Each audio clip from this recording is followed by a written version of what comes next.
Hey, what's going on the YouTube? It's SEL0320 representing JVS. Just want to give you guys a quick review because I've just reviewed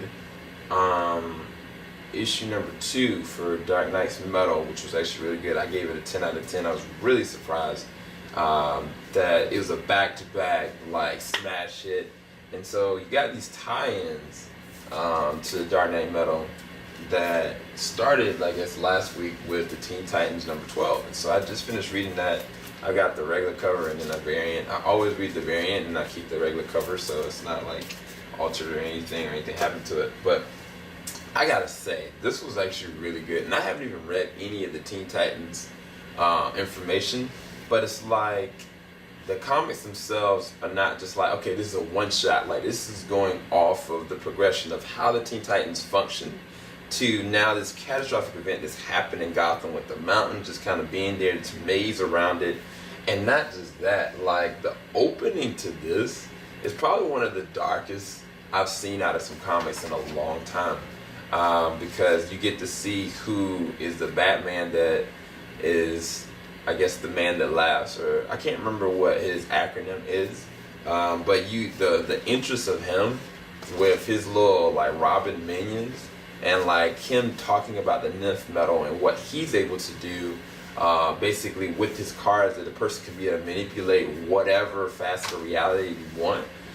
It's like he could have just done that himself. Instead, like, he's like, no, I'm sick enough that I'll let you guys be a byproduct of your own, demise, essentially, and letting all the major rogues create this fortress out of, what they perceive to be whatever. And I was just like, the Riddler, I knew he didn't have a choice.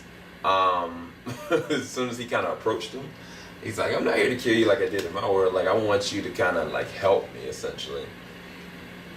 From there, the whole entire comic platforms off of Robin's perspective, trying to figure out what happened to his dad, being the most abrasive, bold, genius, spoiled kid, that is just so talented. It's crazy. Because he meets up with Green Arrow. That was actually really interesting, banter back and forth. Meets up with the Suicide Squad. That was even crazier, but it was only Harley Quinn and Killer Croc. I'm not sure what happened to the rest of the members of the Suicide Squad.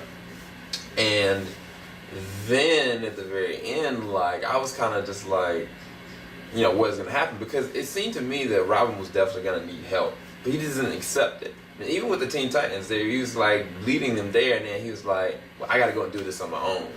And it's like, it shows like how much he's like his dad. He's making the same mistakes his dad is making without knowing that his dad has even made those same mistakes. You know what I'm saying? Like, but it's like, it's inherent. Like, it's almost like it's hereditary. Like, he's trying to make something work and fix it, but without understanding the consequences of what he's doing. And I feel like it was just a rehash of what Batman had already did.